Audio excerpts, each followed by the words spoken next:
Hi guys, I'm KAOSI. I'm JR. I'm Felipe. And we're bringing you movie news from the Watchtower.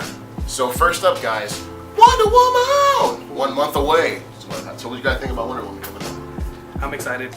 It's one of the iconic characters that girls can look up to. You know, she's the first lady of comics in my opinion.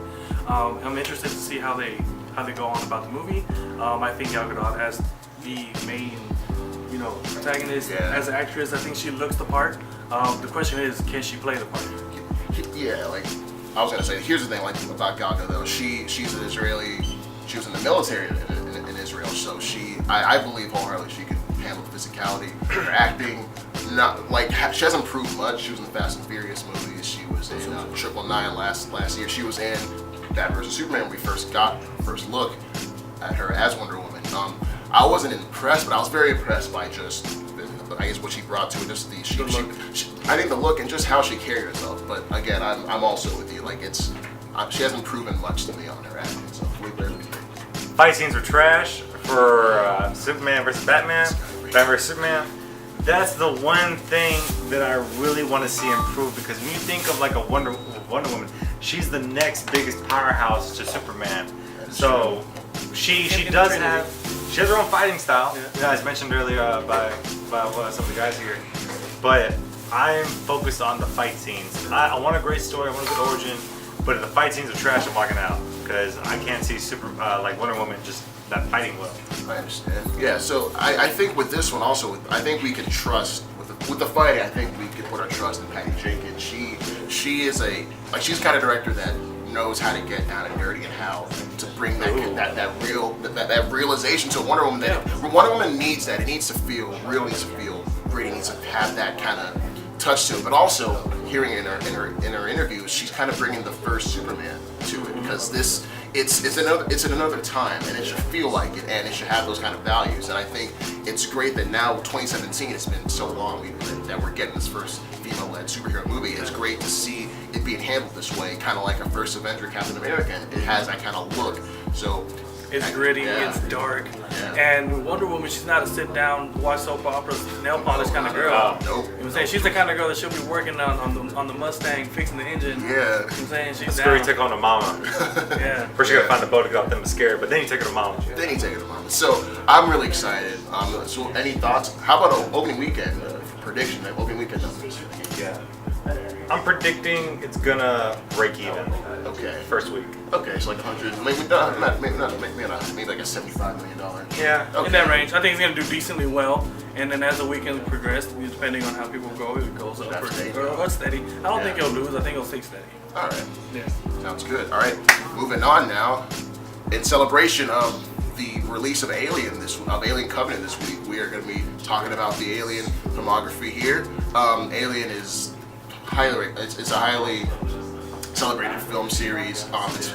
These are some of the greatest sci-fi films ever made. And Alien Covenant is a sequel to the 2012 movie Prometheus by director Ridley Scott. This is a return to form by Ridley Scott. This man has made Alien, Gladiator, and he made Blade Runner. This guy knows sci-fi, he knows action, he knows how to make you connect with his characters. And Ellen Ripley, speaking of Wonder Woman being an influential female character, Ellen Ripley, Sigourney Weaver's character in this movie, that she is up there in sci-fi with Princess Leia she's a prototype of what we view as a strong female lead. So it's great to see Ridley Scott return into that. So what do you think about the film series as a whole, Alien? I think, me being a kid from the 90s, right? Alien fans, it's a cult following.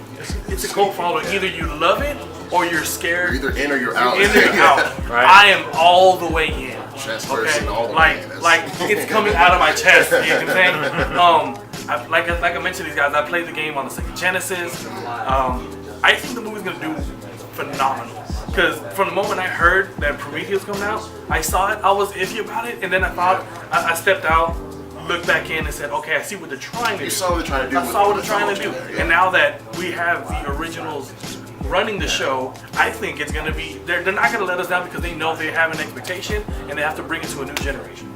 You the action guy. What do you think with this horror sci-fi element? What do you think going in? I need Kenny Powers to really show me that he can do a lot more than just comedy. Like, I knew you were gonna go there. you know, because I'm a guy that if you can sell me on the movie, like you yourself can sell me on it, the movie's already a success. You know, if you can sell me on action and it's an action movie, you got me. If you can sell me on horror, sci-fi, and I mean it specifically with Kenny Powers, and like these guys were mentioning earlier. I'm sorry, he means Danny McBride. For all you guys who don't know who Kenny Powers, Danny McBride, the actor, he was Red in Pineapple Express. Sorry about that, guys. If you don't know who that is, don't watch the show. Don't watch this. Oh yeah. Well, so Danny McBride, Kenny Powers. So Danny McBride is known for all his comedic roles. The last thing he was in was Vice Principals on HBO. Great show. And you guys seen it, watch that and you'll know exactly how Danny McBride kind of works.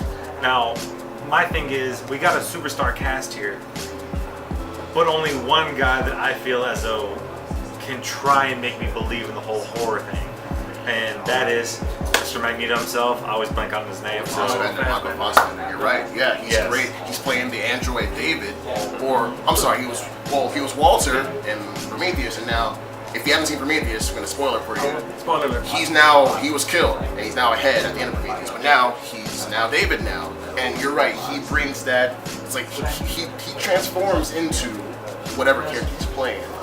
Fassbender, I believe I'm with you. He's a method actor. He's all in it. Yeah. I trust him. And to answer your question about your apprehension about Danny McBride, remember, like I bring this up again. In Aliens, we had Bill Paxton, and he brought that "game over, man, game over," like that kind of cool levity to cut the tension. I think Danny McBride will not be Red in Pineapple Express. He won't be that in space. I think he'll bring elements of it when needed to, but I think I trust Ridley Scott to say, hey, to bring it back and to make this the true horror sci-fi that Ridley Scott has been saying this is. So I'm very, very excited. Run out and see Alien Covenant. We're gonna go see that. So I just gotta say, yes. and I said this, and I will not stop. I want to see the Reebok Alien Stomper. Yes. Yes. Ellen Ripley's and Reebok Stompers are great. I think they re-released them, but They did. please help us get those back. They're facts. Yes. All right. So I guess moving on to the next one, Guardians of the Galaxy. Gigantic opening weekend that it had. If you haven't seen it, I'm Mary Poppins, y'all. That's all I gotta say. Full disclosure, this is a spoiler. We are gonna spoil the crap out of this movie. I'm gonna try not to, but everything they're saying. I'm so excited. I'll say things that have happened in the movie. First off, if you haven't seen it, what are you doing with your life? But I guess initial thoughts, Adrian. What are your initial thoughts on the movie? Opening scene, phenomenal. Phenomenal. It was a great way to start it because it pretty much it threw us right in there. Like, hey guys, you guys know they're a team. Cool. This is what they're doing. This is what they're up to. They're up to now, yeah. Exactly. But right away, you saw that the team itself had issues. Gamora's trying to tell Peter what to do. Drax is trying to like just do his own thing. Rocket is just being a goofball, not taking it serious, and bashing on everybody and how they're dumber than him kind of thing. Yeah. So, but that's their chemistry, right? But there was something eternal in there that throughout the movie we get to see. I liked it. The action wasn't as much as the first, but it was right because and I said before, I'm huge on this character development. We got to see Yondu and Peter and their relationship. Spoiler alert. We got to see Rocket a little bit more. We got a little taste of it in the first one when he was drunk. Yeah. And he talked about how he was tortured, how he has no trust for anyone. He didn't want to be. He didn't ask to be made. Yeah. So you saw that a little bit, and you kind of went deeper in that as to why he has the character that he is, and the wall, and he's kind of like an a-hole to everybody. Yeah. And we were introduced to new characters. And I think those characters are going to take the team to the next level. Mantis, great standout character. We got to see. You're ugly. Yeah. You're beautiful inside. On the inside, though. On the inside. I'm beautiful on the inside. Look out. Right? We got to see Ego. Okay, I got to say this. Visually, Guardians of the Galaxy is like a space opera. Beautiful. When I saw Ego, it was straight from comic to film, and I love it. I have to say this. So the actor, what's Star-Lord? Chris Pratt. Chris Pratt was saying this is the biggest special effect in movie history, and it So shows. far, because Infinity War is gonna be all about. Yeah, but like it shows like how they made the planet his ego. He had an ecosystem. He had like plants and flowers and stuff that it made you feel like you were there. Like visually, this movie is beautiful. It's like someone took some Skittles and just threw them up there, took some paint and threw it up there. Grab It's like- Starburst and squeeze it out all the color. Honestly, I was hungry it was like Willy Wonka meets Avatar. Yeah. Not the last Airbender, the blue people. Yeah. All the blue people. But it was great to look at. But also, for me personally, I'm going to my thoughts. It was a great sequel. It was a great sequel. And what all great sequels do is they take characters that we've established and met in the first movie, like an alien, for instance, and puts them in just a new environment, and you're with them, like Aliens did. So you're with them on this, and you're learning about them some more because you've grown with them. And I think what got me was it was a movie about just a boy trying to reconnect and find his dad. It's a simple premise. Each from the hood. Very simple. hits me right here in the soles. It got me caught on because it's such a real feeling that like everyone goes through, and so like to see it play out. And I think I guess I'm gonna jump ahead, but one of my favorite scenes actually was just how he played catch with his dad, but he did it. It was a game of catch that I've never seen a game of catch before. It was a game of catch in like a weird environment, but no matter how weird it was, it's still a game of catch with your dad. And It was the innocence of it. Yeah, it's what that I really hung on to, and just the whole message of just being a family, being a dad, being there for your kids. It didn't have to be like that, but then on the backdrop of just a beautiful looking space opera, I for one, I was blown away. I loved it.